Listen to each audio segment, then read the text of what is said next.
Yes, by now I know what public policy is. By year 3, I'm pretty sure that I want to do something in this area of public policy. And what that does then is that what are the options? You can go into public policy for graduate school, or you can go into law. So this gem starts to form that I want to go to law school after this. Wow. Yeah.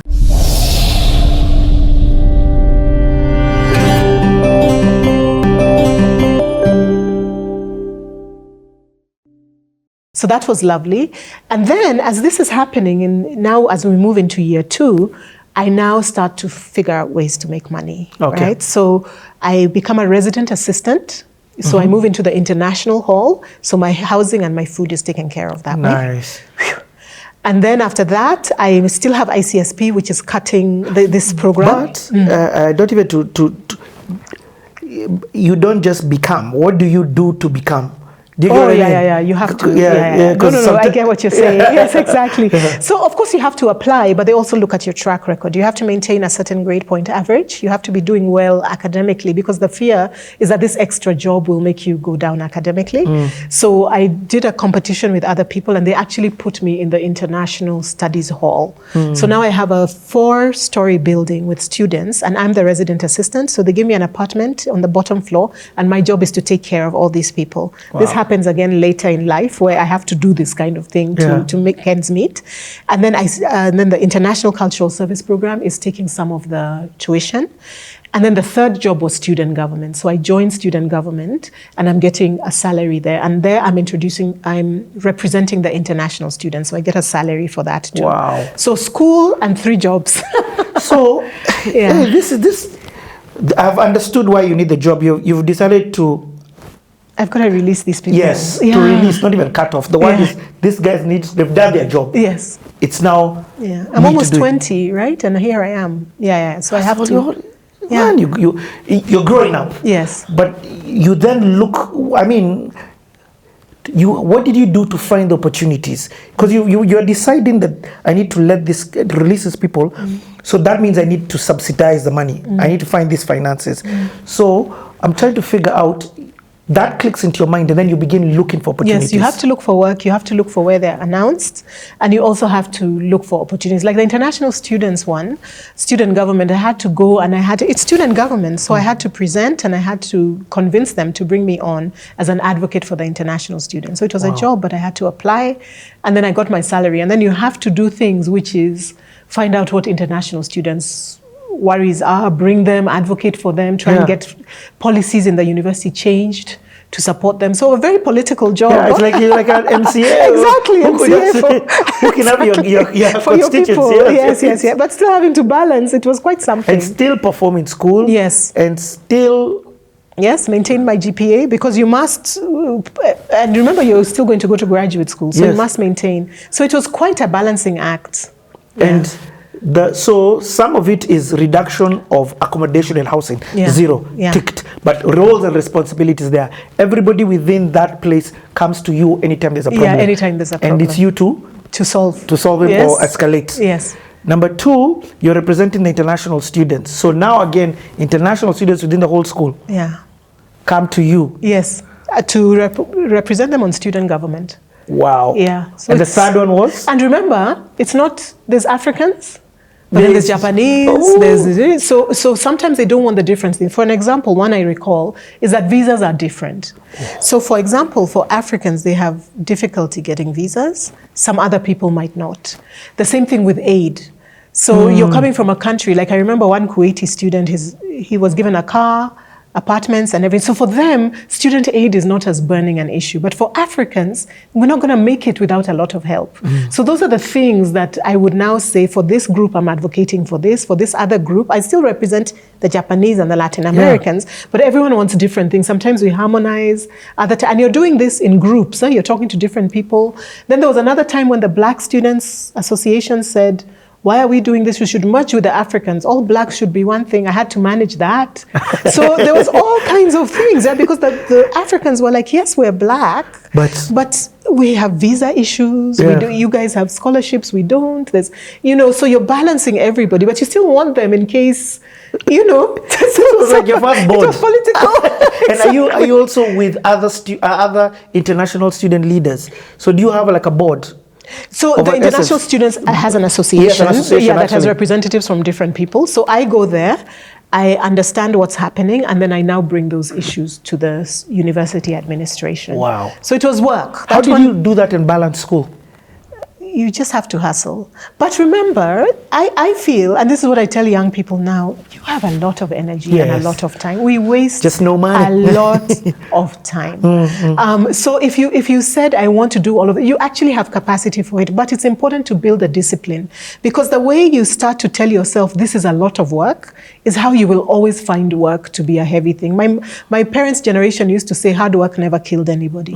So the fact that I worked until I'm tired is not something to tell somebody. We know you're tired. It's, That's what work does. Yeah, but you're 20. I mean, you can handle it. You're really at a place where you can do, and when you can, you should, because you also take it for granted that you'll always have that energy. You'll be able to stay up until 3 in the morning writing a paper or performing or whatever. It's not always going to be that case. So if you have it, train yourself to be able to be highly, highly productive, and make that your set point so that it's not a thing. Yeah, that's what I advise. Is school at this time, second year, beginning to shape your mind to the direction of this is what I want to do? Because it sounds like you're really enjoying school. Yes. And it sounds also like school and the work are beginning to find a margin point. They're beginning to talk to each other.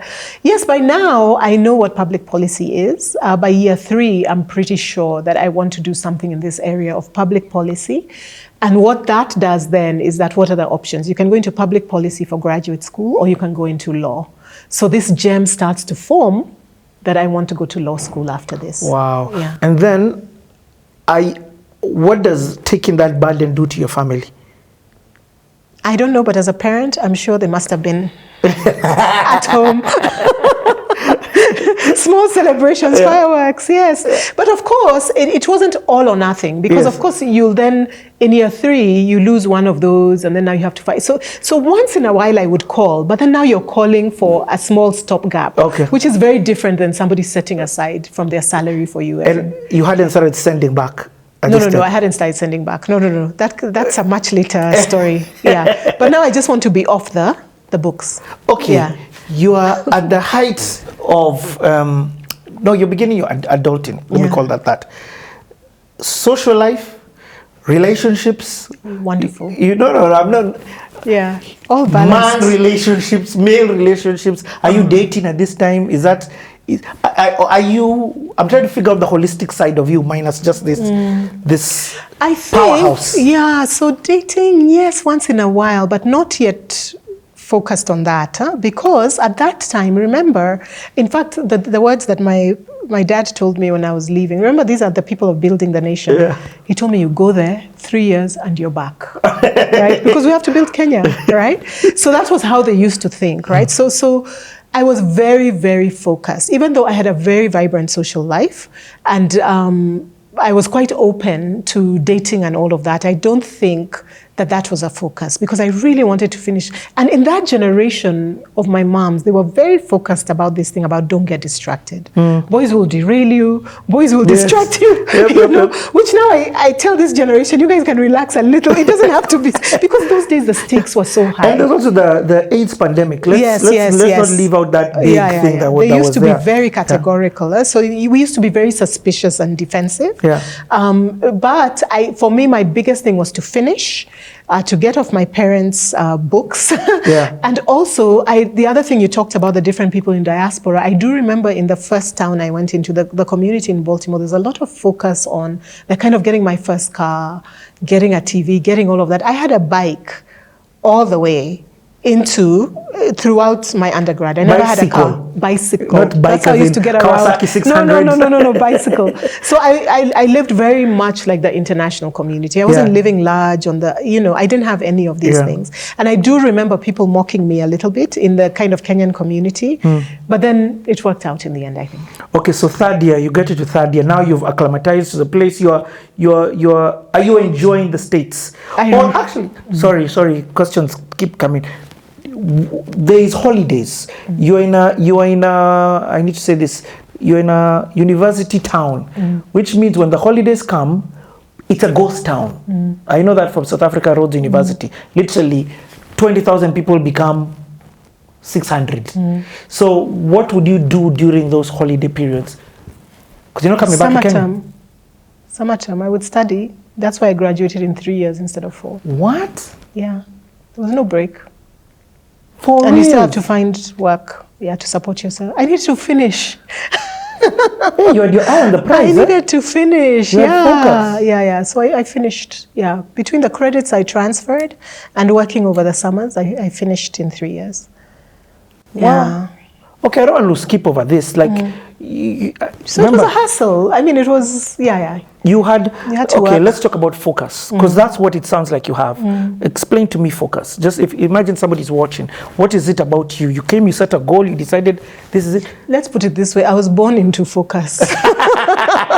Surrounded by focused people. Okay, I get it. I get the norm. Yeah. But also economics had some to do with it, as you can see, yeah. Okay. So when do you finish? When do you graduate? So I graduated in 1992 in June, and come back home for the summer with one of my best friends, actually, one of the American friends I had met. So we come home for the summer. And then now I've already been planning for law school. So as you are in your last year, you're applying to law schools and trying to get admitted. So I had applied for law schools, and now we're waiting to hear. So the results are coming slowly over the first term. I already knew there were some early schools that had already admitted me. So University of Denver had admitted me, for example. So I knew I could go there. But then I was waiting for some of the other schools I had applied to. I had applied to Harvard Law. I didn't get in. But eventually, by the time the summer came by, Cornell Law School gave me a place, which is one of the Ivy League. So that was very exciting. No scholarship? No, they had to be. That one, lazima. Okay, that means you first of all did very well in school. Yeah, well enough to be admitted to Cornell. Okay, I'm coming to school. This thing, when you come back home, did you see change? Did you see progress? Did you say, I'm out of here? There's that generation of that. In the Moi era, there was a lot of exits. From a serious workforce. When you came home, as much as your dad has told you you're coming for good, did you look and say, okay, I'm not chilling here? Because now you've been exposed even more. There's a Somalia experience, there's now here. Well, at that time, I was still seeing myself as pretty young, and I haven't finished schooling. So while my father had said, go and come back, in the US, law school is considered like a continuation of a bachelor's degree, a JD, so I knew that other 3 years that were coming, it's almost like I hadn't finished my undergrad. So I wasn't thinking yet about where am I going to settle, where am I going next, and all of that. So I came and I saw it as a holiday, and I had my friends with me, and it was a good time, but I knew I'm going to continue until I can get to a place where now I can say I have finished my education. Okay. Yeah, but at that time, 92, Kenya was not great. It was pretty challenging, and the people around you in Kenya are telling you, if you can find an option, you should. For context, you're right. 1992 is multipartism. It's coming in. So it's just before the. You applied again. You got different responses, all saying yes, you can come. But when you're applying, you're also throwing in scholarship. Yes, for sure, because I know I can't. Some of these schools you just can't. Yeah, no, I wouldn't say many said it. So many say no, and then a few say yes, and then some say yes early. So I knew that I would go to Denver at a minimum, and then I'm waiting for other things to come in, schools that I would prefer to go to, and so eventually I said yes to Cornell Law. Okay, so you go back. You go back. I go back now in the fall. Is it different states? Oh yes, now the things get thick. We'll be back. Let's leave them on this cliffhanger. We're coming back to continue this conversation.